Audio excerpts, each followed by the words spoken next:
ya busua ya mawadwe mawakwaba ziba oye Kosa TV yumezido ya shen ya tunizin Kasa enyumri bia yesinkonwa na echeche nsama okotwe okobrema no man Ghana mu mo ozimu akotene pa no na yeyim na yetena ho na yempensempensem ya kire ya adwen ma woso ekayen ho ma nyina ya kire ya adwen ya dwendwen kwa ya bafada yezi yebotuye ma wayemfaso zama enyina wo omanim mezinzi dani ABAWANA ya mawakwa abasonko na nne mabejofa mnyombochu nkomo wojumezine dono oye ya yenua oye DC KWAME oye Centroni onye GBC no nyimo ye adwuma osanso obi a ochro book obi ba say writer oye writer pa on fatherhood issues last night kada mrepem no eni ba befia ha na abecheche issues about fatherhood na enyina ya tase na ehu kona ba fada de ejanam yotum ya aboa ma nyema akoya ma ebusia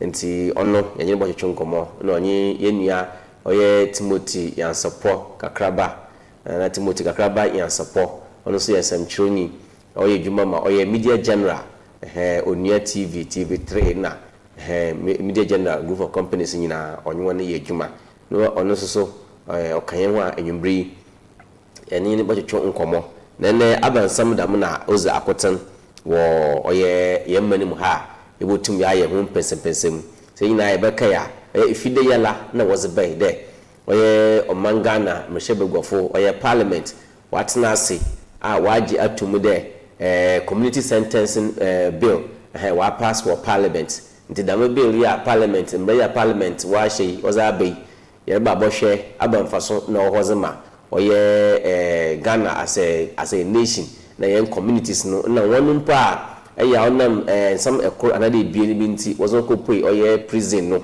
ibi ho ye minor issue nti botum ya ma wakwakwa ye community wa na community service wa ye djuma za aboa ma no nso da prison ho na ma no oboka wode ma neziban mozi abrena abribia nsesi ya no community sentence bill ya wa pass abamfaso na ozeba ye criminal justice system no wo omanim oyaza oye yebohwe dam nsami na yaka oye peyin kura wofa no oye Franklin Kujo oye IMANI Africa one peyin one president honorary president ono wakan sembi de o say oman Ghana ha yewe oye o say personality politics overshadowing policy debates in Ghana enti o chere amayo sam na ye wo Ghana ha no yeze ankwankro na yeze ye obi ka asem mpa ye nhwe asam no a waka no you cannot separate the message from the sender and the messenger nti ye fa na eza man yosam is ato ho da sam na oka no bobo man mpa na eza man yosam esi ho na asam na wa sai pra no so ya asama waka yebokom na ya hwe de asama waka oye no kwa ana abesunso no kwa na ye na man yosam ye wo Ghana ha no onye wo oye timamufo na onye yen amambu ne kwanodo yesa yasanso ya hwe enne enyina yenyima samkura ozuma akoto wo mari pa oye Dennis Miracles Aboagye oye kasamafo ozema oye MPP one flag bearer oye Dr. Mahmoud Bawumia osi wekopemu airport oso orutu kwan kakra na waba okodu airport no na watchin yokofo baba suya no oziko wana asoe nti wa ma na ebusuafo ehun wa ma ne lawyers kwa ehun nti na obia nyimbe bia owo nti echi na wopun de oyokofo wana asoe na masami yebeye pese na yahwe na MPP fo nne oyaza wakobodompim wo yokofu wona asoe de woji wonnua na wonyina abefio sande kona yokofu wo fire watchine no onye kwan papado na wozo ogizi de oye political intimidation na worry na Miracles onye boni biala yebo wom na yahwe de ana Miracles oye bibi ntina wafan no ana so de oye bo apayo na yokofu wogina do na was a fan ana wompere botukwan ana wotite ne fa honze do nyina ye nsambisa odo sale ya ebotum ye bisabisam na enya adwenkyere abran na bagofo no waji wonu nkonwa nti enyimbi ka ye ho na ye nyina ye fada medwumezi a ya tonzi ne Kasa ya fa mbro na nyina ye hwe kwana ba fada oman Ghana ye mpuntu babo manim ma obi asoso ne ho atan na wenya ne fa hozi disi mo wakwa aba bibi aboko nda yakopona ase yes share asif na yenwum na yemfa Miracles ABOAGYE Dennis na some other guadon na yan fan chance na ntwetwe nkomo na membisa ode I say some training in the issue ewe ma ye ehu ma okwe na ma obey wodan kafa ho oye mbra na ye adwuma ana so de wutieti obi ne fa wozedo ana political intimidation tell my people for what can was watching chen or so that and no bona me bisa obi say na e dey pa na mo se mra kaso ye ente ya kwakwache no but who can bibia am say em before no kwa che say ade am say yo munya nhye da mbo no kwadu say waye say ana wanye say de nya mbo no kwadu ye tan pese ka mu say oye den tin ya hye on the flip side we tie adoma ko ba fi ni interview no bi ye and o ka say there was a certain UN program bia about local government no local government no na he was in charge of and dealing with all the MMDCs inti of force e so na bibia nko yentre bia na so ahye ne dia fine but no na masa so hu bebi so say obi a magaze a person of interest e che say obi a mbedefo afen ma wakọ anaso mo hwehwe ne di nkomo entre bia o tu kan ban sa but see no crowd won say on ga na no ya ma politics no ama na man wonan sabe if miracles any flat risk so we will be asabo hwe no be dwane na we will be aga na hebe hwe no ye ni bebi ote a public figure sa ya chu airport before say it doesn't help our cause e dey jay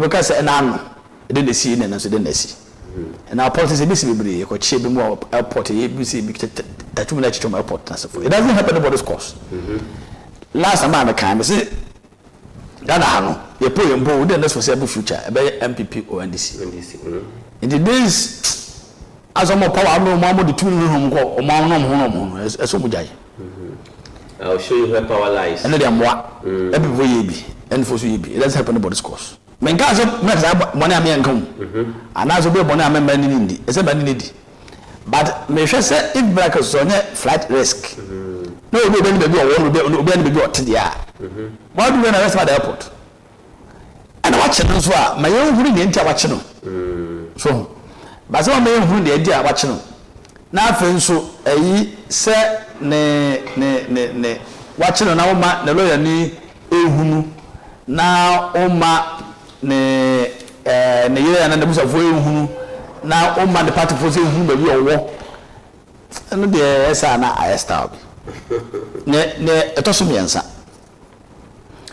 so na flat risk no person of interest na ohwehwe no a ana opose okoche no a so udi fie some of the people was they are known just go to his house and send me notice say you show and now been as special show na yesi wa we din kan alcohol twice o mama invitation ma wakoyo ko 2 times kra mama na didi nkoma bisa ne send bebre it is a sad then why would they go and arrest at the airport except that on the police for some can to no o must man can be careful except say e bia or call EOCO e be ka say ultimate to cover this period because a person of interest they was him the mo do e ba mo akọ this say be o Kasa na enim no to kwanta o makom mo ano then fine or one say o mkoche Hanan the CEO former CEO for Ghana Buffer stock yes it came out that no e chemnya project say krata odukusi permission free course o di tukano a contract attorney general na a fake krata na that krata man because tukan ko seeking medical care needing IMANI from a hospital in the UK and now e ba say na court no so as how I had this opportunity to get the court opportunity to go in there and but the attorney general can be actually say enya no credit say attorney general na bana say boa the attorney general is saying that krata no do tukano was fake and the matter report until you will go to court and challenge why the judge will grant that to him. So, in the market, they minimum details can be brave. But you can answer. Okay,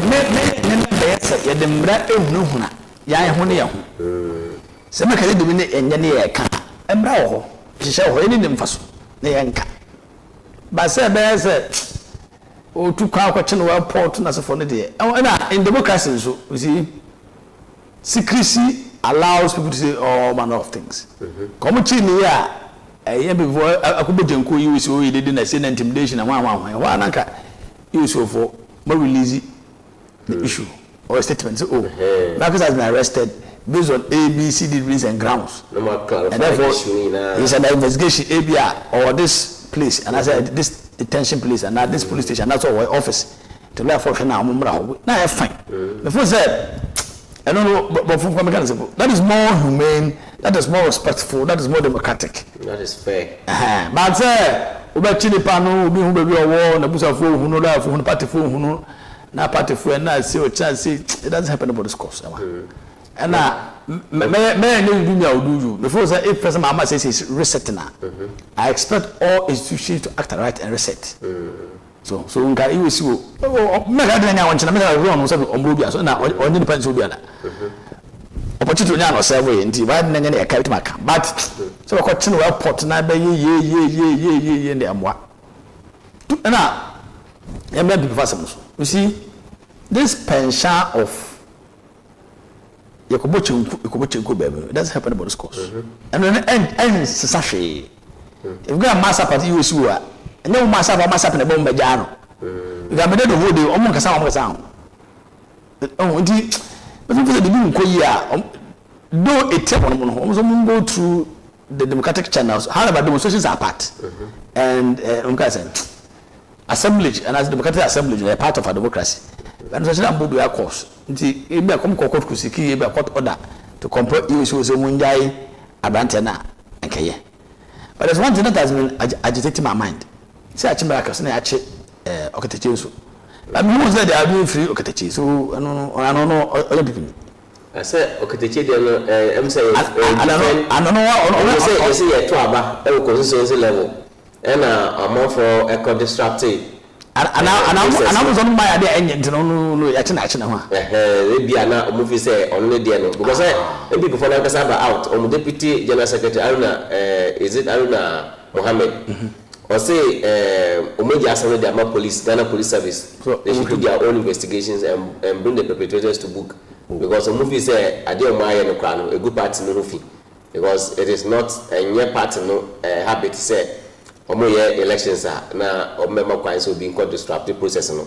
ndo we challenge bia and our concerns bia you need to raise it to the party first rank and file omo process omo defa so and I say court if it's quasi omo the injunction but they decided to ignore the injunction until am for disruptive process no if it's injunction bia kwa so examine the I be until said court and then I can do that and then me try but I was also thinking that yes I was thinking say we are already and I say it is a best the TDN was not he was not arrested by the government he was arrested by the police I don't know then maybe he has a brush with the law and they did with him it is about one carry but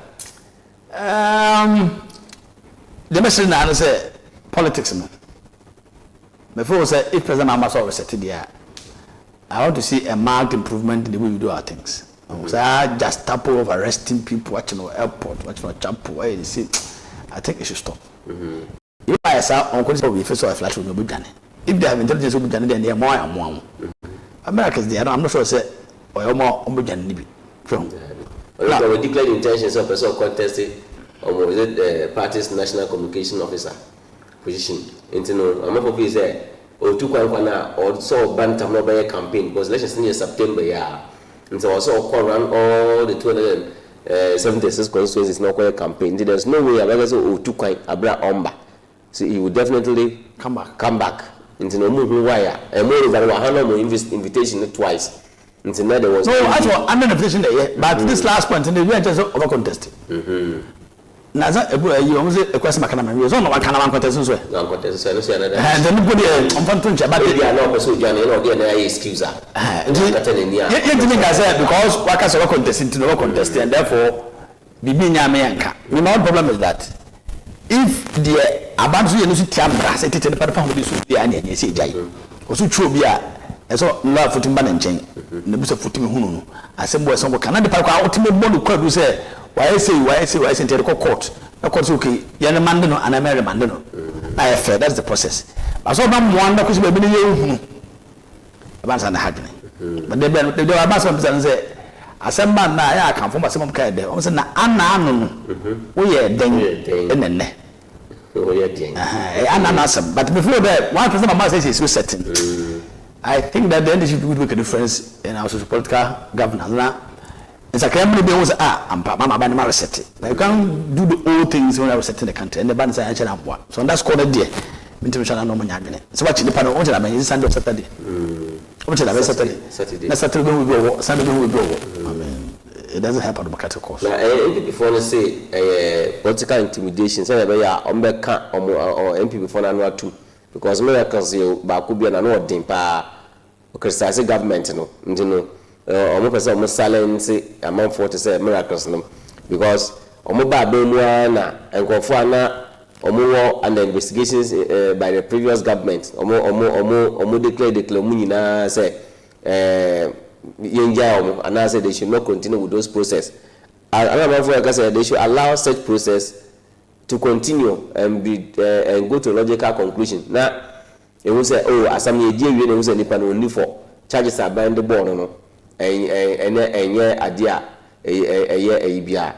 But the lives of our force and the money, omo kaka ho nyina no, ye ja omo.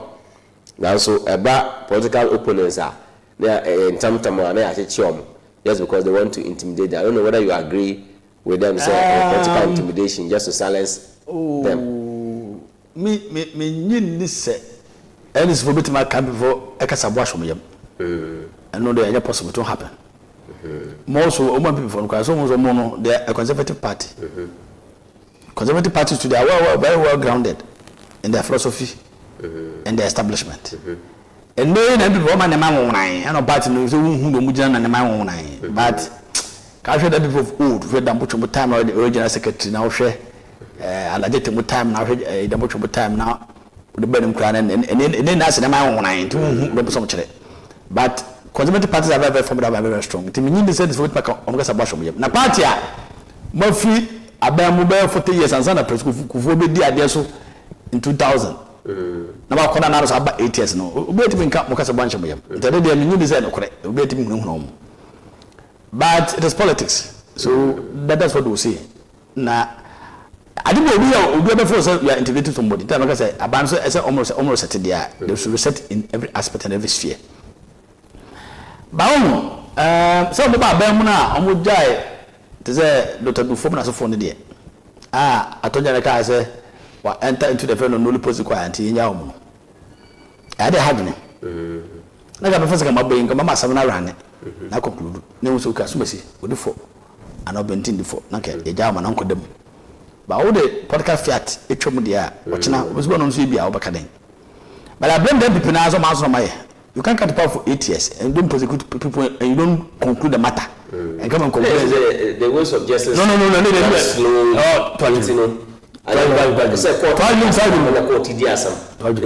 It must. To what slow. Until drop of using tantam and say you are denying injustice.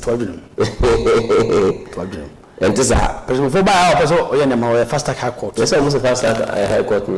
It was illegal. But at a point they had to stop. So if it is illegal, you go to the legal processes and expedite prosecution. That's simple. And let's say that fast track high court. No more court. Say now, Mama so it tribunal. Is it the original? No. They say they want to establish a special court for Galamsey issues. Yeah. So we can also do say. It's not about them to watch. As a man for your man, they don't want to dream. Then they should allow the court. If you number 10, if you want to man for to try for 8 solid years. It is a position I plan on my amofa, quite a charge you. As a mayor number 4 it is always deceiving the Ghanaian public. I said, every no man, almost quite a different plea bargain. Everybody say, in 22 years, we are by the Paraguay Sika. Now, some money I can't. We took about also kiss, maybe I'm but remember. na aso twe number ma mo nteso untu de na nza ko bag and say I don't know for if you don't job for 8 years I will somebody dream wa won tua like an example is Saglem housing mama say incident is it $1,500 for housing over $200 something dollars and then I see less than thousands a thousand and boy ye scam so business answer scan na asa no baba 8 years 20 man to be upon na e mo so mo ba ya mo twa asem nim yamta na ba mfo ba no se asemu na me je chiri dia afna bonya abekam dem so wo twa no wenti man fo bianto e mo so that one they have to blame the court no na no I mean court una wa ba dem ko say some no contem a you know how to establish case for the thing to run faster this agreement no and some mo kana we go for them ko say the president Akufo-Addo na order say they should at all costs make sure immediately at force me. They wanted the issue to be fast tracked. So if you want to do faster, there are process of legal processes you go through to fast track issues. There's you can have the court even sit on weekends.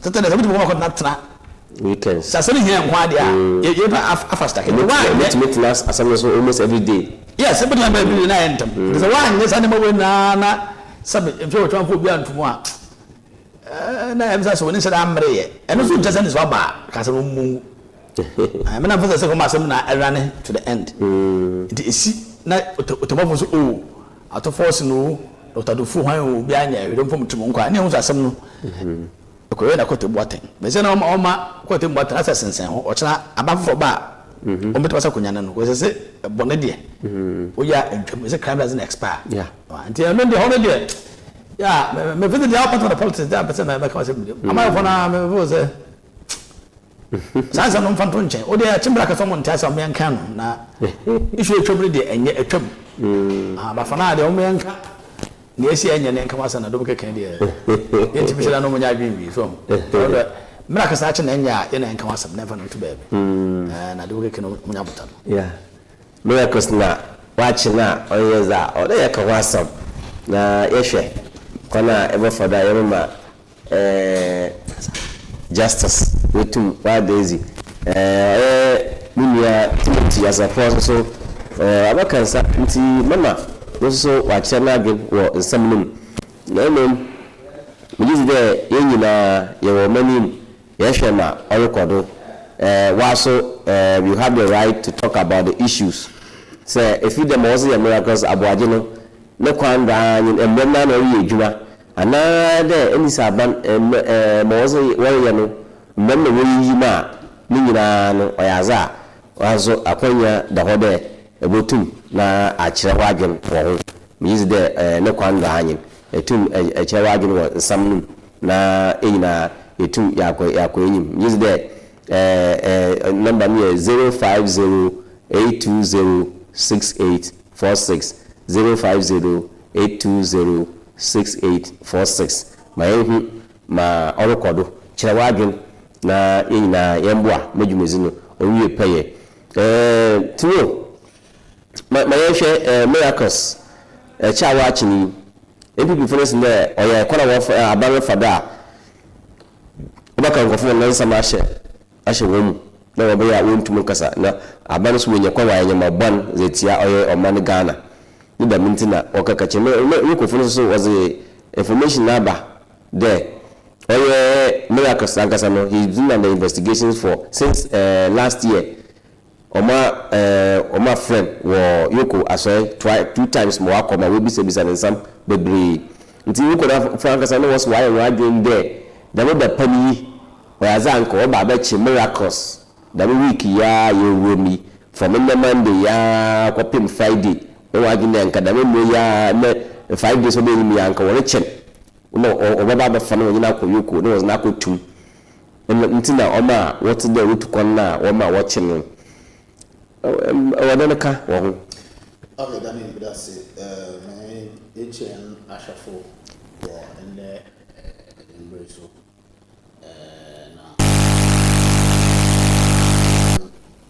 whether I start no whether is it I'm going to be assistant. After cleaning up exercising, the foreigner, after work or so, man. If it's any now, what you find them. Young guy, I shuffle us. Zina, some baby education about the agency, Miracle, Okada, EOCO. Yes. No. Agency now, you okay. Education. Yeah. Baby send that and watch it. No, yeah, abanage or your abanage. Abanage more good to miss it. Aban electricity there on fire a juma a war, them as I war.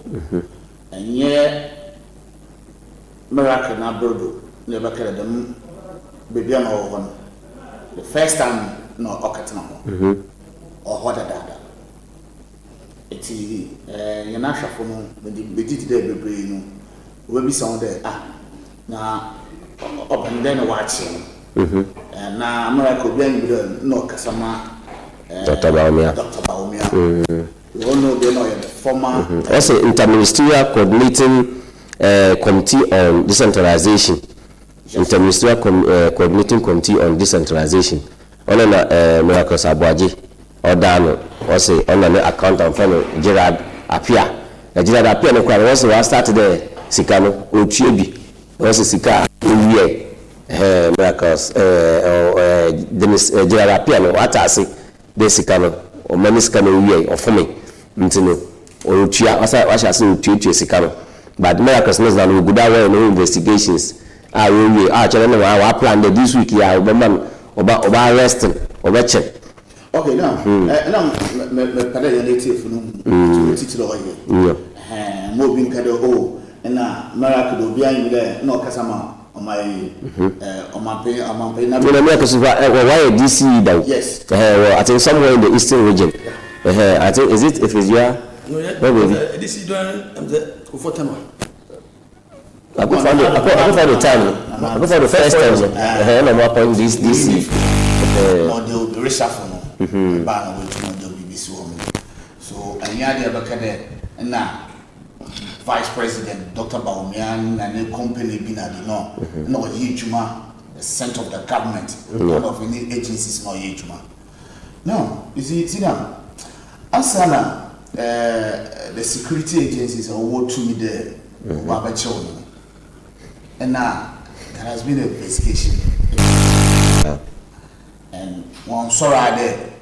So was it last year? Torn or start investigations, and your war. Cases people who man EOCO another CI there. A woman for there. What man Ghana for a boom. Young two political parties. What about the pay? Who didn't one year no way rich way, no way rich way, no rich way. They go to time that this government to buy.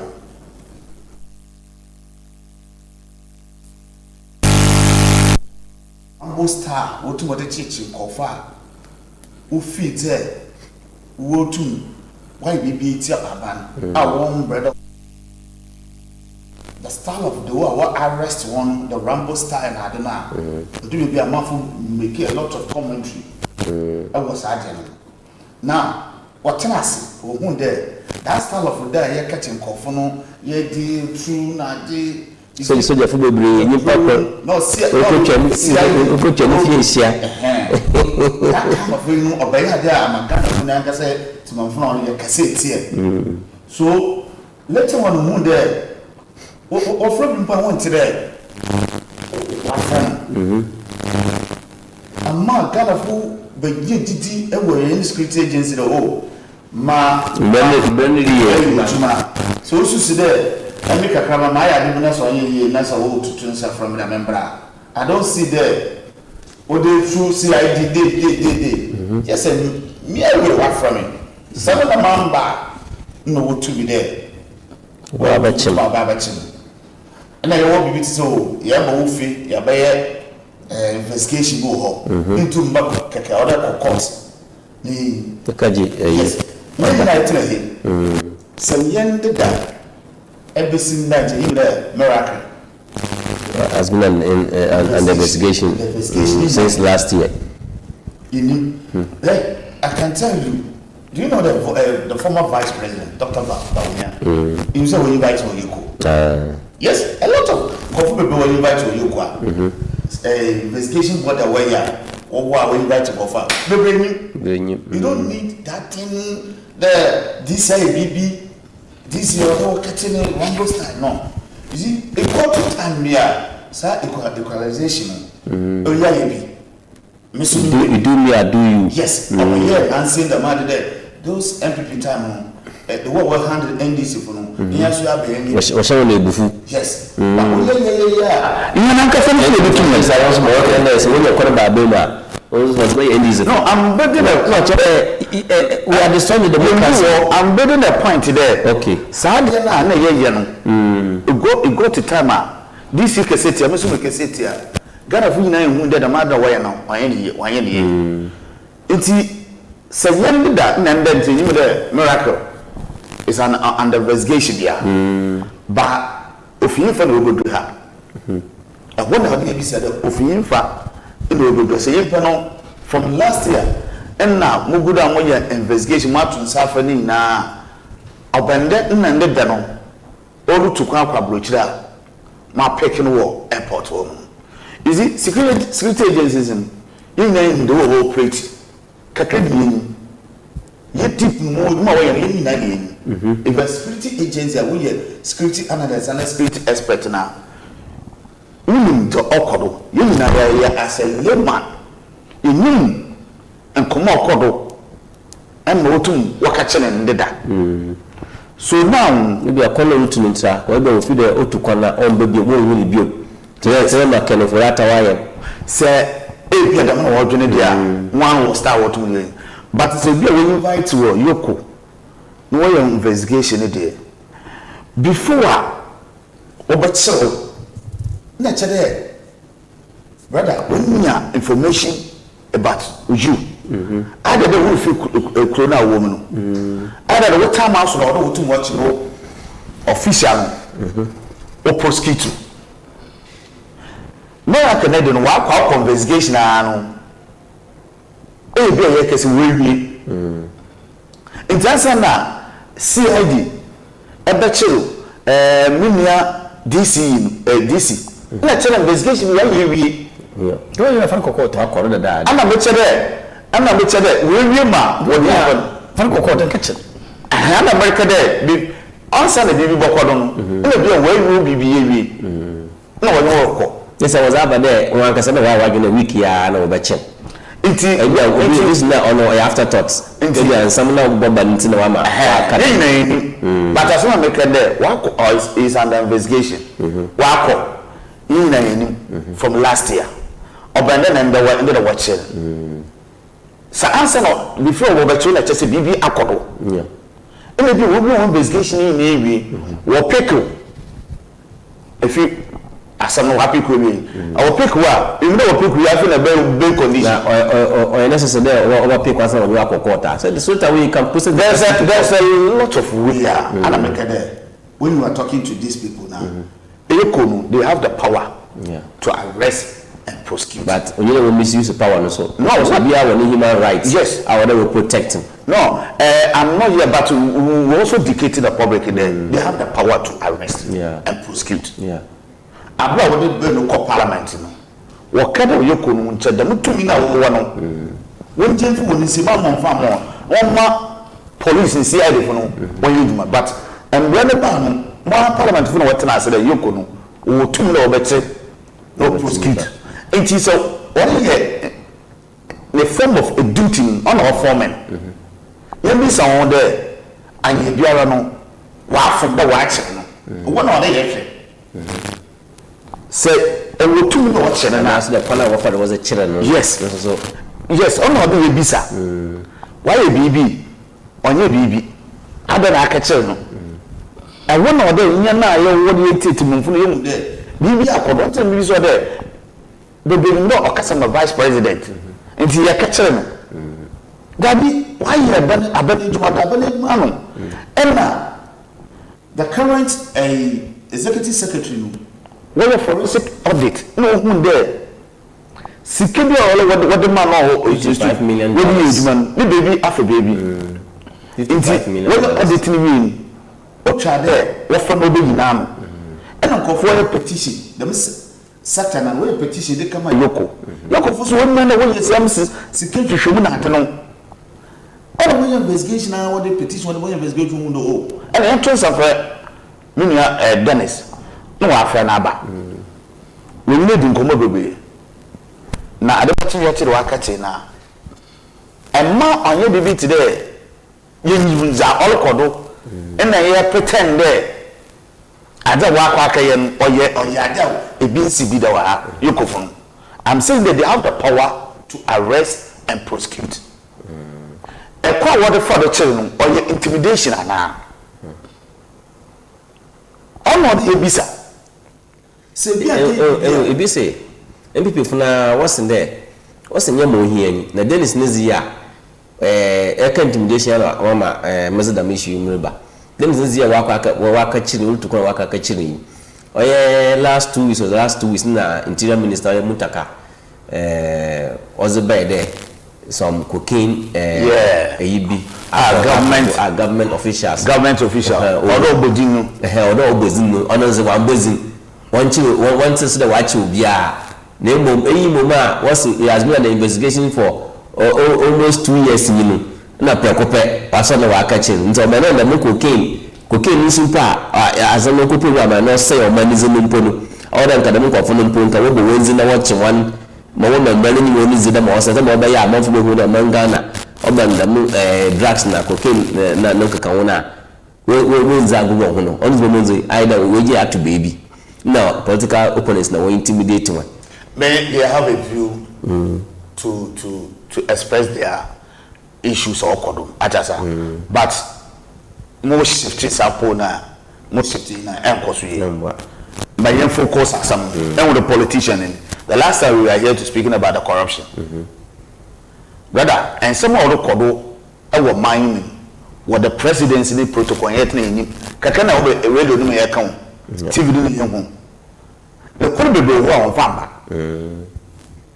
enyamo akodo your government wa ba oko ebitina da masa enyamo akodo no se oba out kana fo no jita owo no man mu lempe funupono kakampo wo mpo wonde ondi ntenu meka de bebi edu no abuaji the why that is watch no ye bisa de why e bibi anakwa wo de fort wo de chire no onye kwa papa we need to know what na enye wo de petition one wo ye petition obi no be petition de mo agencies na lot na no kra no obi obet no pa kire why bibi a wo mu de onko ye nti dem da when you no mo so yen hwehwe mewie and I say answer na obi abekire wo no na issues going on no it is only about quarter what wa yoko no wo tumi odi tenu yo hours be no tumi nti wo lawyer na boko court no akaje be condition won tumi and meet yi na still wo da wa ho ina ni mama no issues all kodo I was be condition I was man kopo no no so too much wa shada o boss such a way that into meeting no or they dem other na work there you are right another ya yes another watch was nka watching that ado mo wa man be conditions ma we nya biza be ginam oza be sha anem na nanzi ni ya wasan so kachi wasan so man another be conditions no sin there wa bre onyi ebi azo be ginano nti obedema kapenta mo wa this is I'm told there be condition with that man and lawyer and attorney be was Supreme Court why withdraw former attorney general why withdraw the matter issue former offender anal Moroccan han Moroccan more yen so we teach nsem na okana wo account wo freezing what try so who is no but don't also forget that attorney general adamasam no kan no lawyers no I know no lawyers no demand on evidence mbra You don't just go before the public. The public there. Bank. At least 5 minutes so that we will believe what you are saying. Bank now, freezing. Bank money in them. No other information at the ground there. So let's see it. That is what is the proof? And the court. I'm establishing there. I don't know about no, even before court, since you are not ready to put out the evidence before the public, you don't even say it. Yeah. Because you are also abusing the person's human right. Of course. So if it has, when it happens that it is not true. Yeah. At least or there it will be abuta. Na court go and put those evidence before the court. If you think that as American or you don't, as Mr. Ekandama, you are putting the person before a judgment in the public opinion. Remember, man who is in can with Bunatan say, "I'm a party or a smart criminal power." The man say, "Waka kay, I don't point in watching." It may not necessarily be true. This I read my record. They also be ready to produce the evidence before the press. Now, Obiale who there as American or Chero in the Kwarampa, and then quarter, then you go and cement your case. That is it. And so let's go back to the issue. Now, party members are customary in the EOCO office. Honestly, they are onion. Yes. Because what they are also doing is wrong. These are a law enforcement agency. Whether what you are doing is right or not, no, go to court. Then why do you didn't know the one song of was walk about on people you could for now say? I don't America there. Now, party members I was what if you so when you maybe are you. Then you was not with the book of Fuji. No, I got no Yoko. I say there. Watch you when you painty or better now. And you want to make that and I will need my and America there, NDC MPP. This issue about a trade between them. There every time there are parts, you know, of power that has been there or intimidating opposition. Opposition so upon Ghana phone with there. Seeking public sympathy. Yes, more but no benin no I had that way. Since I ain't Ghana for one style of politics now way. Okay. But as an American there, the way what you ABOAGYE Denison, is it right? Okay. And confirm our work to benefits na yanko. And confirm our work to all our catching. Why you no number of Canada? That's the issue. What is that? As at now, charges are what happening now. We have a court. A alleged. No, it's a alleged court. No, allegations. Yes. Now, remember Kade. Star what they change. You need kwanya in some of court. No, what they catch. But that's an EOCO, another security agents, and CID, another investigation body, a babacho. Massa, anyone is all called. Now, I'm not to trust the supporters. All right. Although we are to work protest, but I want a security zone. So, who call Nini may be a bayano. Not against it, now, all right, or watch. You can say anything. Malaysia now, you need more political issues. But when you let political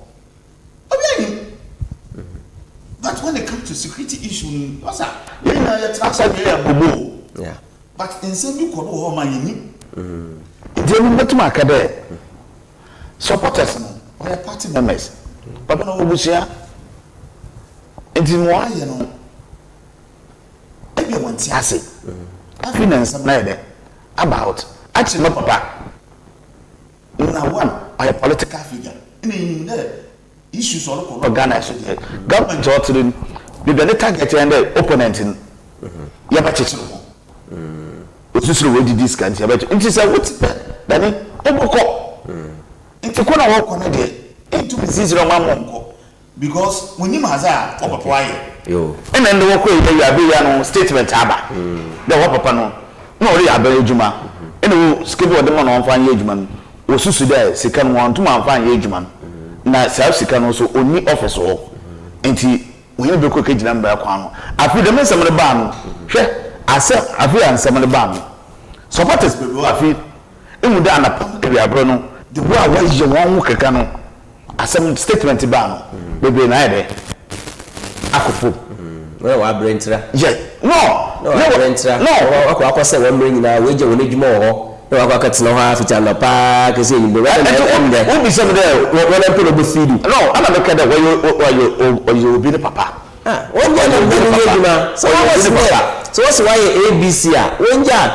Well, woman be no one for them time to because we be one man why in the band is in Libya or that you could be or man you was so many security or you there Obia Kanasam Ozamano or the Jan and running in you so the quantities are all the new yes and then you one for them to order what is coming from Nizama, one is coming from Nizama. That is, maybe the CCN amount for room with the statement about room with the reason why the chain. And a panel area Bruno behind okay. Into the air corner, or you busini, the watch will be seen, the in the best in nature of the lawyers and other lawyer or but I care political. Also, a friend lawyers, no lawyers no co Saturday now, police no co among access. Even a Busian and Casa corner for a man or among access. Into part of one of the ones about baby, obey them someone like the baby. Yes, now part of no quena, it's an editing someone. Yes, and tell me, it's a make say, why a baby? You be someone there. You go from 2 meter watching now. A call the father know what it's in with Tiambra. That's one Tiambra, not what you want to Juma. 1 month when you want to Juma. Okay. Now, Embiana. Adna kaya de NDC people ma bado me chiro no obandama supporters no bobo ho ba ma to asra yennuan supporters in there or your brother or your papa or your nua they have the right to protest okay but protest are wo ya wo need to you shouldn't do it yam manager there before be protest no o se nya to mu kata nsa na ye what I say, and the more to be a walk on so one point protest. And I connect protest. Okay. It's matter to task someone there. A statement about out. Munya botre. Now, Monshana money agency didn't come. Now, Yemian or baby fear. No, I'll be fear. Now, since American Oracle National Communication Officer and a director. Do you know there? I dare say, I can there. Messing people from painful. When it comes to the issues like that, in a mass so we painful more go. You won't go for war. A rat is with my bomb. You won't go for war. Name some time and day, Mr. Boss. Number 2 minutes. Yet here from the next issue. Your pressure. This is a community issue sentence. Yes, this is the issue I own. Boss, baby, you do know, or they is seeing a good day. So we when your opportunity now was some manner. So they careful. So my current government today, Mempire boy there. Man, no one up when TV will be Philipiano on phone. So off ma. Then the new government in the bar. Oh, she shouldn't know. No, the way watch as the worker can. And I like the way I like the way that government in your system are all working on. If the no party come out, you also do the same thing. Okay. Let the system work. I don't know if the system must work. Yes. Well, we are also concerned about the abusement of the human rights, fundamental human rights of individuals. Only issue. And America, we are practicing democracy. Yes. You are going to abide by all party. Watching one party members in from good one. Okay. To you know. MPP in football watching one now. Some my supporters were in. Okay. But then you know what now walk. You see, as a partner, you need to put some statement out. Why be a management? No way, no one to the people want to ask to invite now. I don't see there a political party. No, so they are saying the same thing you are saying. What's they don't have a problem. They we invite to be another watch even arresting somebody. Okay. But they are talking about the rainbow star. They are talking about they are concerned about the process style. Was it cheap? This current area watching. And then what's I wrong? I don't put one what's a Urutukan. So when you know BB car for more than a year and one cafe What by the court am order there? We inviting KWAKYE as incorporating. Even kwano what's on your flight risk? So gonna be in your flight risk ina yim. Then you know oyaza obo tukwan obogwan all of we nya samenti obogwan all of former general secretary of the party another organizer of the party here where the only to KWAKYE. You say it doesn't. That is it. So all of secretary. Yes, it's all of so information for you go for no and to mama maka say mama maka there mama won ka there be all of no risk. We ma do okay. No say your presidents or issue the way issue not no as a draw that conclusion. And America there they are not entirely wrong. Yes, and America there style of will be what the catching. You be said oh wrong Ghana. No, be so wrong Ghana when you to me there. You can work wrong. That is what they are saying. What's wrong? What's wrong? So we need to ask them for there's nothing wrong for them to particulars. You can see nothing wrong for them the next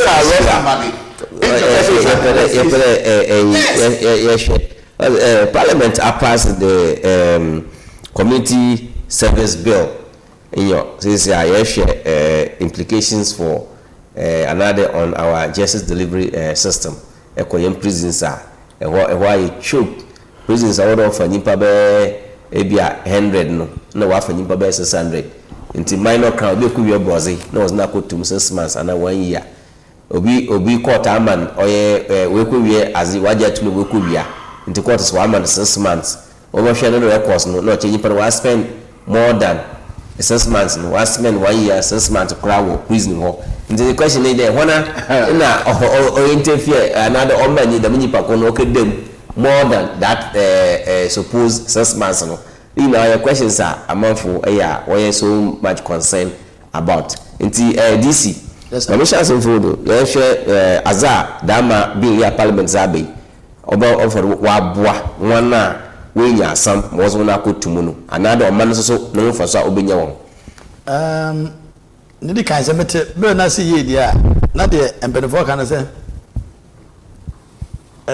emafafa wo de ba no da hwese boni bia obi aye sebe awukasem nim it means any violent crime aso twe se ka banchi ebe afa phone afa bibi wa wo se kan wa mbra no simple asa boni kuma na sebe awukasem nim na penefo se da bi Ghana ha no ye prisons no ko prisons for no na ma prisons ayema ababo ka mo mudane mo mudi prison aba peso na prisons so ade ba ko a ye de ko prison ana se adadam fie ne se ye ko na ko ba mo asakra na aba ni pa information by system na nta mo ma ni pa tibere for mu yi ma ni pa no kra ya ha nti emze ye me se ofan dwen ho na no mo so okay sa de o ma no se na ma to ko ye nsakra e kwa fa se ni pa to fiase aboni kasab enimu no yama mo nya dwuma be boma na me tumpon sense de makoto fiase enti bofro ka se bota ka se pa akọ so mo reduce over crowd se ni pe bop so president e be meswate ne to su mi nso ne ka aba bodo hwe o mo no nso e be ma akofom na afi bofro ka se restorative justice se ye boma atamtre ne e boma de pasakra nso ye de aba enti no eye bada few issues be medical ka Accra flood here by na ka de moko ginam se Odo River nka muntimu sa mbe ye djuma sa I don't say as na ka no number crimes e ma da fiase nka emro mpe miansa anase kuma so boni ba ya ko de fiase less than 3 years no and na follow under this community service. Thank you. And I think so say implement here obey djuma don hwe na go don hwe watch de bia they say akusi be busum be nsia na say good but you see there are few challenges if my try to keep work say about so but the friend National Community Service Secretariat to supervise this implementation and no na judge for na law for be actual certain article and man me share whether this was incorporated or not but what says this will create another bureaucratic level. Because we can't have a national secretary, have a regional secretary, have even district secretary, some for say a bureaucratic level. Most about the complaints can somewhat. So people have issues with that. So we say kabaya use prisons are ordered and the prisons have a probation system. No, we use to implement this one in the office. So if this was incorporated in the law, then it's okay. But I'm actually any training come as that's a job for the boys in the another concern is say bill on the power the Minister for Interior. Now set the guidelines something on the Minister of Interior and then look at the no something review to the Minister to regulate the imposition, review and the violation of the community orders. And on that no more problem, which I agree with them. Your politics any more was it we be doing question na ba poverty concepts no kwano ha na ye waiver and I say yes na poma na nje do ha ko jina so ndo gate chi enye djuma bia antino ba do ko jina odo river tell say two we no say yam fama atimba for say fama prison for no manage me fama also for amandwesen so if you take political power out of the implementation of this community service it say no cross say na na be no te dia and the sacred so sit me ye near me kan dia another ne me no ba again say ebra wiedua me ne ibo moko wiade osana na yira wono niska no kofo bi ba de osana board there people have stolen goods and other things go bisa so on get back on niska na ho yira no na get the hospital to munya hwe to kofo be point ko ton so okutuaka na say sabo no you man ko de fiase infemiansa on sa chia most of the judges will have the discussion to impose the community service. Then get straight away, no. The but first community service no, be no credit fias. Na because obi wasn't the guy nyama woniska. Na akofo be punch. Na esa punch ko wi enti ko de fias. Mfemiansa. Na ade. Yeah, some. It is a man pando do e man temafu. Ana e man ti issue kam. Ana e man ko twitwi abaka so ho afim kura say so part of the punishment. And the babu na no ya yemo bi enwo za so basi bo no kudi anything so ontikata no bi ehunu enti osanka no ko prison na no na bo men ko le say bo no bo adi abu no kutugatam na etiambra bo no bo adi bitima ma prapra na abado mante na osisi bebe enti eno bo man ba ka be careful enti eye sabuti na woye ne bo no bia na abado no bo mte bi bo na bibi sentence ti bi tu vas bana ye man ko de fiase but o mai bi na won namo enti before say but let's take the political power out of the implementation. Now, yen say the shepherds enforce the be so ayenye. If anyone who didn't, if secretary who national secretary for it and the page was 1 month for ya, the somebody be man pass kono de mintia, but yen the way big guy politics. Ba you near for we near you say you wait near say na be politics and the ehwendi. For say the politics be share attempting no ho aduma se sabe obi ade ensafata ko obi phone ko obi akoko yeso ombedo anobe prepra anobedo GBC anobedo Kusa TV anobedo kota da abura na yeso MPP ni anobedo sinti na ba na opa wa na hwa ma na anye de na mra no emoyen de no de yen hwe yi politics in film se yi film de aduma eye komfo se na prison for the woman did be what do e bi go for se yen fom yekua which was agree. If you have like land banks, we never a prison in your queer. Do not the prison have farms, they have poultry farms. More large farms. The people say don't be queer, I never born minus in the is a good law. Until young friend comes on that soon. Now I'm why, but you am some firm free. So that'll be fine. So I think it's good.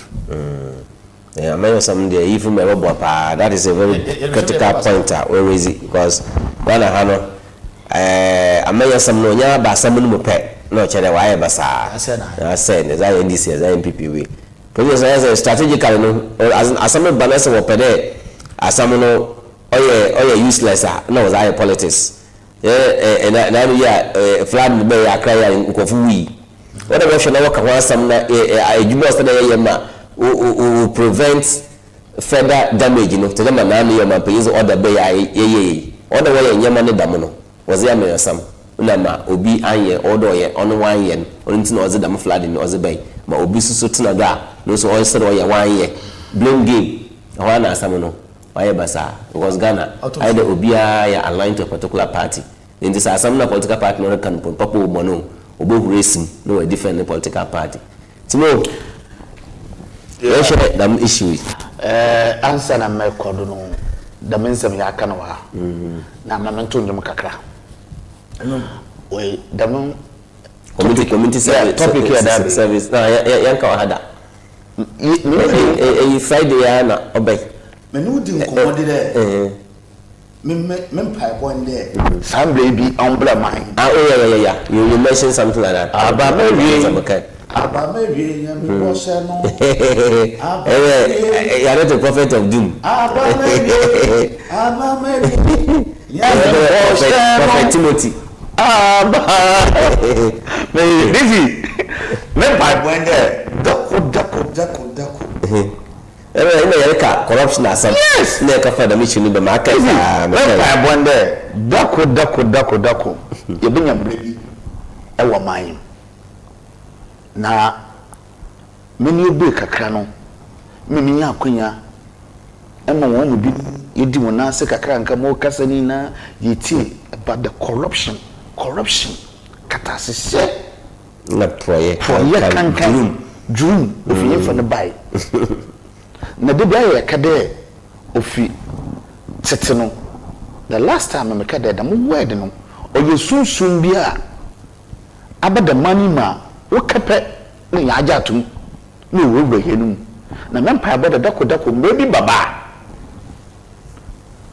obi afimi krom obi kokedi ewu another baby number what's wo hu da membre abrante ina kashe prison wa che dodo abada to ne man onya hwe da ho onse se misuba no still wo mo ba pe mo aka ebi nche nyi mbre bia nche so wofuma won fon krom comment na no krom comment no no wa hye na atale yelo no bi no nke di no nti gate no ono nke bibi edwuma hom no mo nyanda soa emfa mo wona wofi warba no obi said na ya nua Timothy anti esisa ma ne bani ya Mr. Jason ne bani na papa ebi na samo na abata na ohye wo so why ya bone na ya bone da mata na wa de wode show wa nyi fa wudi wodi na wanyo ba na be ye adwuma papa ya na me no mentor me ye idol ya me pere me be ye no why de me dia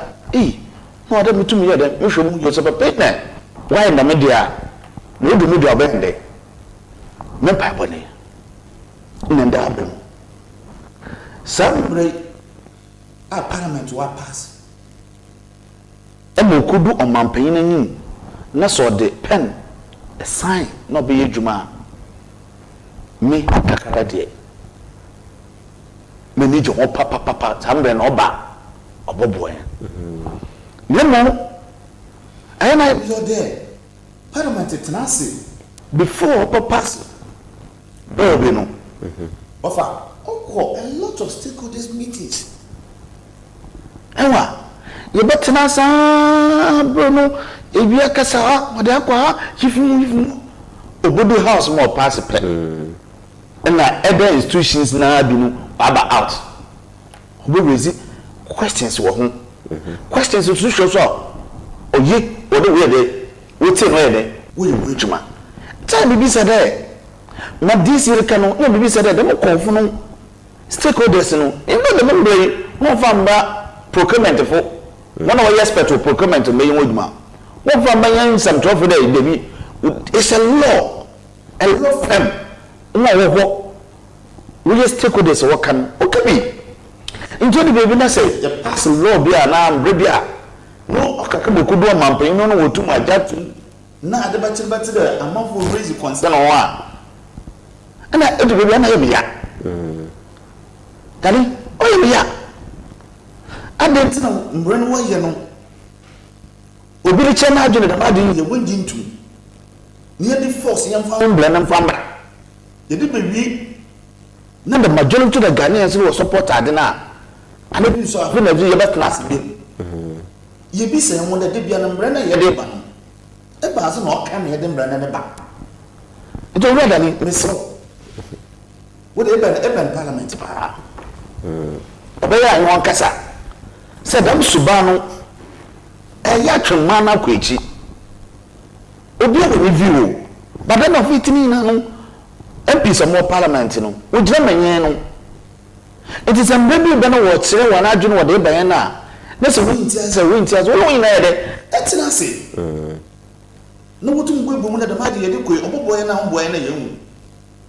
Hwe LGBT bill. Wa pass akọ odo kwa mampe. Hwe mu nsema wa baba. Anyway so wa be. No so I'm about start to church to write up so. We raise the consent. Enti maybe say am there. And bring all about them paying for one opportunity. That is why we have a reps. During the consultation process, no, one consult one.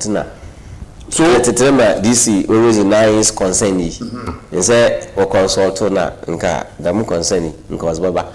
It you win so win. What's for a broad consultation?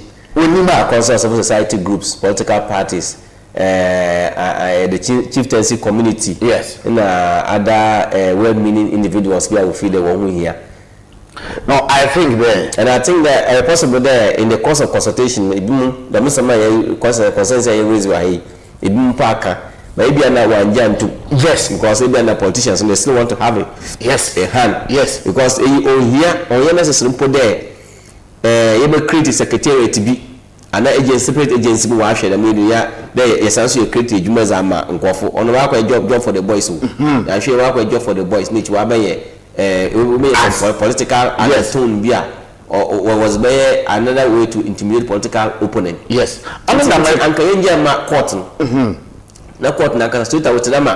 Obi Yabona was no court was in assembly. Straight away na court no more than more offensive or deserve community service. Judge na straight away. Now, also within the space of 6 months, no, ebe yejuma wo Kole Lagoon, ebe yejuma wo ha kape from now January to June, ebe yejuma wo ha no chere accept sentence ni ewi akọ, ezo akọ Elmina, bridge bi gata bi dawa, no mo awia hye no mo twon, wontum nti, Neza was of Neza Gardens, there's work gina ho, emetima Cape Coast ha, gata kas no da from London Bridge, ozoro ko mpanan, there's work gina ho. Emetima hia gata kasna da kwatakraban emetima hia judge no wa madam order no straight before that mpona judge no only prison service no why consultation when yim baby a community service no ebotu ya render oh here dey be set up new secretariat so then mareka no ana DC on making no na me dey be today and then about all ba no me mabom pada na member number wa abewe aso dem ben be yejuma no be dey hedu no Sana many na chota way. You see, that no one. Then you know they way. And nobody the member who to wash it, no book on pay one sign, none obeisance him. As long as paper sign them quickly now, able to me adjustments. That is it. And I go back to Parliament why the adjustment. Mr. The member the law was at a purpose watching. So make up adjustments in short, na bredo or tamo or Sraj commissioner. No started we propose the minyama na kubebre abatrua na me can if you do if you okwechi you me born at the member o man pay sign now na your press conference my press conference because I am done so my book there no who the member abaman na if for some man you benya no dani sap katasehye poye no yintu ntu asokrampa dani ebokofo because voice information community related offenses and community corruption related offenses and yeah oh yes but those are a major crime yes in Tanzania said but yes 7 years 5 years 10 15 and yes that's it but sadamad no ba botel church ni dey the mean to why we could why money and one on the beer and one why money. It's I didn't know only the made money one. What's why I want it? Into a bed or better that the mean pay. So I'll feed the mean. Yes. Yes. It's the media. Ufimban, Ukrumban, Obomude. Say, so Kusato Hake the media. And then me, I dropped a day. I'm a friend of Pecusatano. Nasam. Eh, son, why the book was in your member. I just say, it's me, I have Bonani. Bonani na lokọ beni na katasese droye bibia ni na ye bone nti o mu da made na o ko wi sika o mu da made na wo ne to abana eduma na o ko wia o wia Inti sa da membre so waba no aka ka modu amampanyin nim na se mistakes bi ho na all correct me so why enter inti na meto mo ndwom da abamewi ya me bo hye no abamewi aba obobo ma inti wonya na ntam no tum anya da membre mo be ntantantantantantan dani ye nyambre Mrs. Ambre yo oba na onye LB GBT Kyono plus Kyono and yama ono na order work ho pa yes na Mrs. you won kofu sa chasi eko prisoner dani ade keke bi o wo ko wia edua banchi na brozi bi e komzen yeah odu wona we do court wona within 2 weeks no we jail e da do wona political party politician ko basic millions of dollars you see I don't know. Even our American miracles no one $55 million so no that pod. I don't know. That's another issue. That I don't know. We are the Musky na wage was releasing last summer to traveler 8 years. The part in your opportunity by power and 4 years na wage the wanyashi. So be a could be a bossy. A comes into a could be a bossy one permission on we could chop. Maybe no that report watching. Baby, I am could be wanting us in Tantan on ye.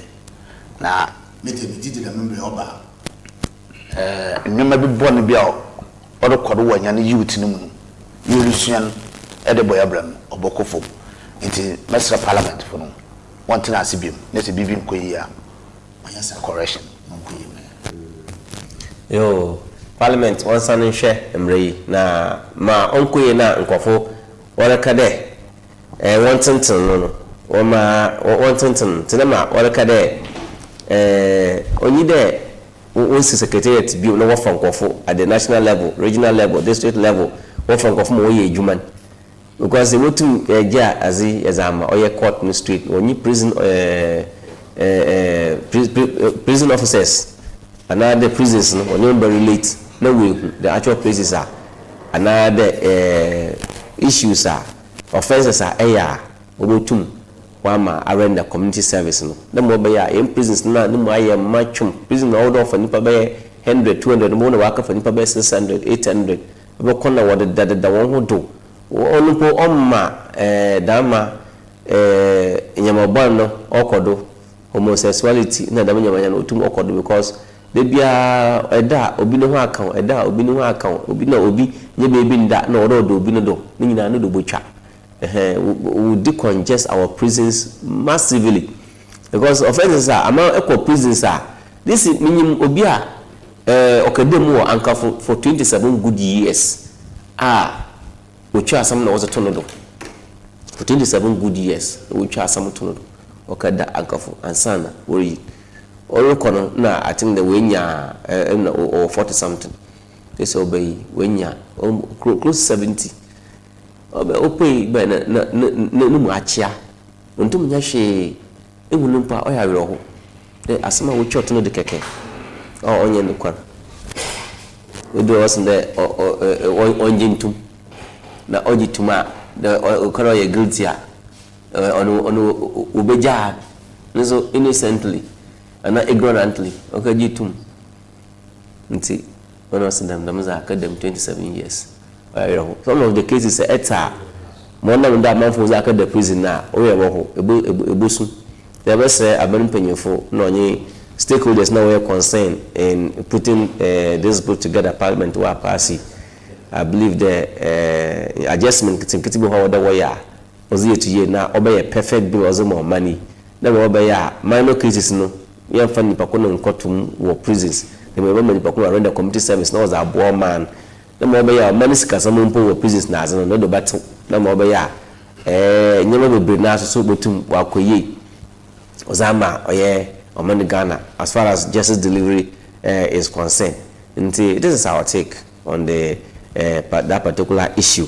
Na yembe no so ayembe yabosor na mesre na wojofuma was one sama ozewi was atuga na yasor Timo, yes, sir. PB monitor show. Okay. Or monitor show. Or say the Nyaji. Send a discussion. Okay. and Oboy and Abado. Yes, the last topic and I discussing on. I know Empire Boy there. So I'm paying conference and chassis. Yes, you can there was some corrections. One person or business such as I know. I said that Jimmy who said questions whether they were incorporated into the law or not. Maybe they were. Maybe. So we need to get the law as and the study it further. And we go through. But this is in the interior ministry no was there. Muntaka Mubarak on no zini. But this is when you can't break before Overcome paying Jebeka there. Your one parliament the we maybe a year of receive concern on campaign as on campaign. I want to concern be able to maba no other but say when you pass we near the call president no one sign there. Stakeholders will receive concern. If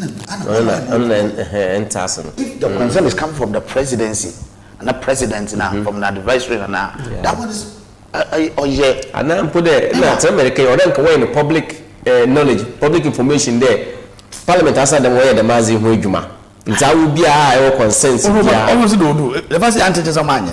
No, what they are saying is make it public. It's interior ministry through maybe press conference or announce. It's a constitutional review. Yeah, constitutional review or start process. Just a public announcement. Anyway, announcement. Catch review now. They. Say so much more. So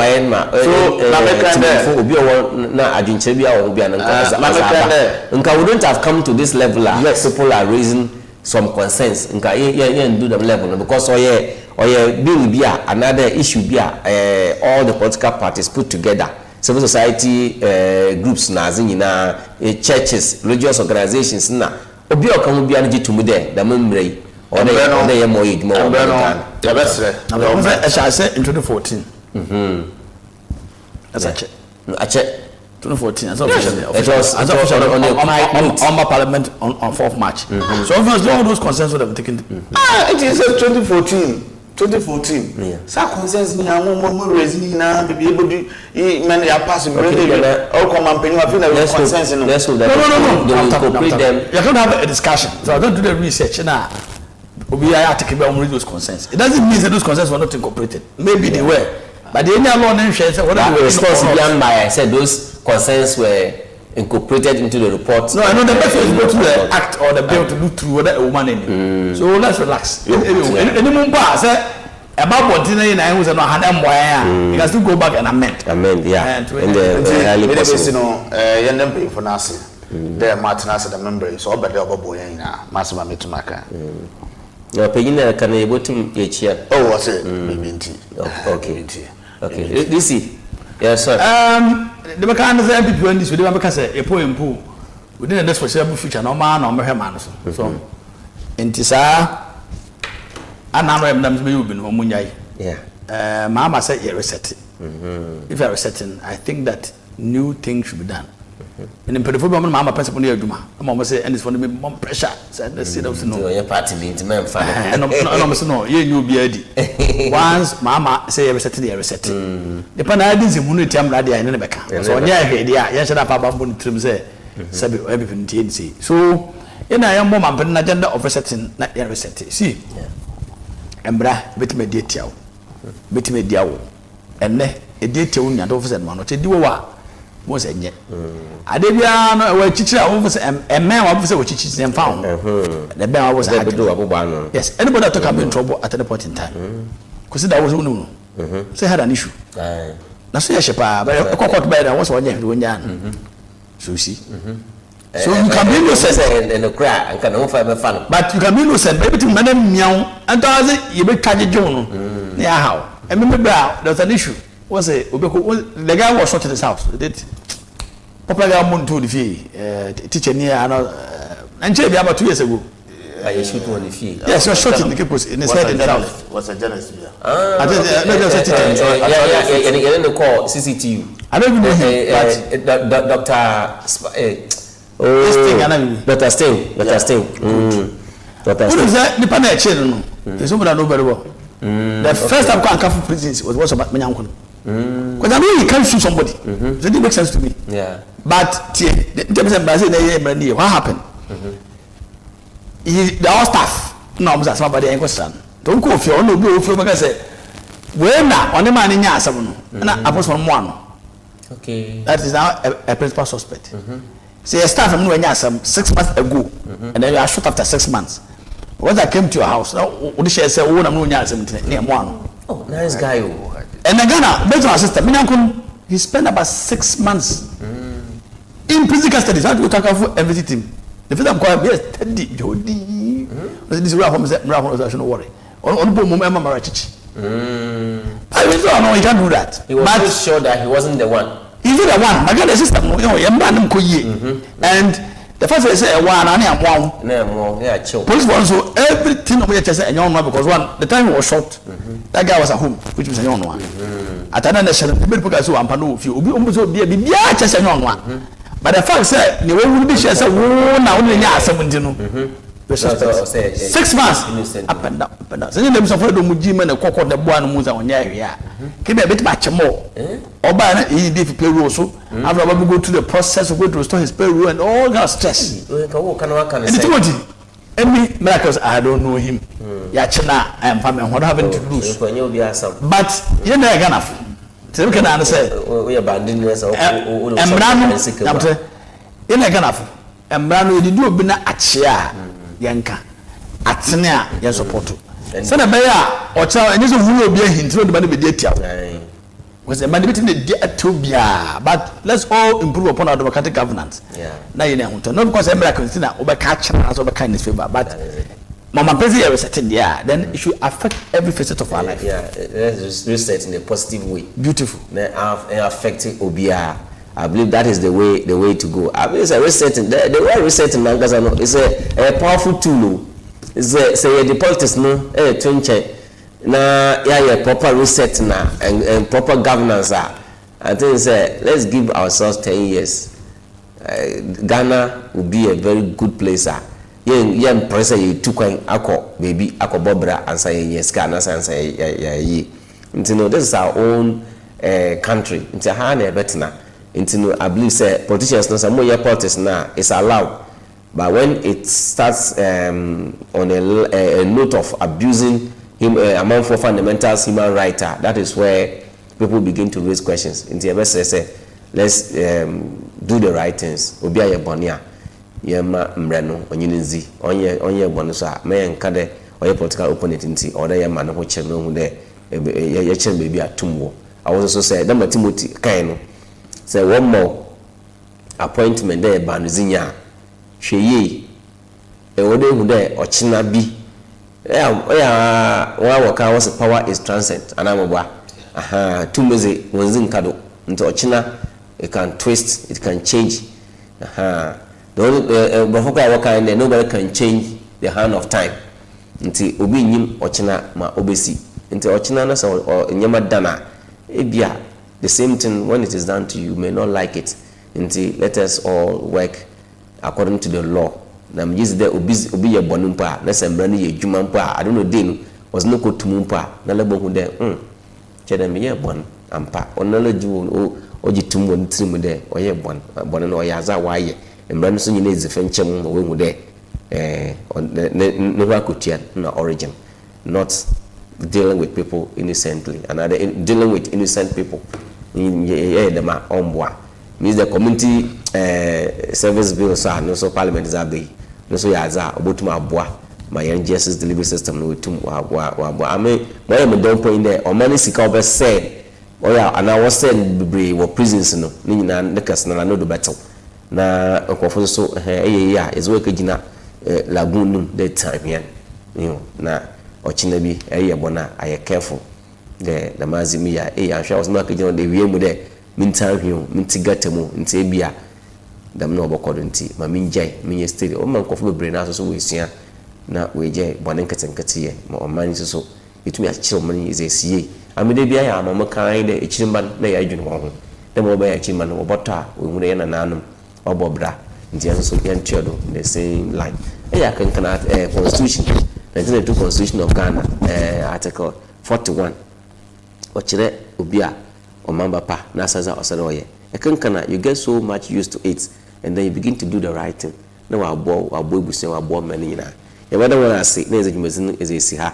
Mensa kan oye munu anu me bien oye disi KWAKYE ono oye mo GBC or sanso you be a ochro in your oye writer on fatherhood issues na minia oye Timothy kakraba yan support no so oye juma oye media general in your say near TV ono ye juma ozim one nti se e will be na se pede bobo cover almost nana to safra obana abaka fe ozamo nti e bada wona ase lezi jumezin esia mezenze oyedani abawana nyame aduma ochina on the same platform kasa wazan so esia na ya twetwe nkomofofo na ya dwendwen omangana na egwai ne mpuntum e da wona ase nyagopon hira won nyina omba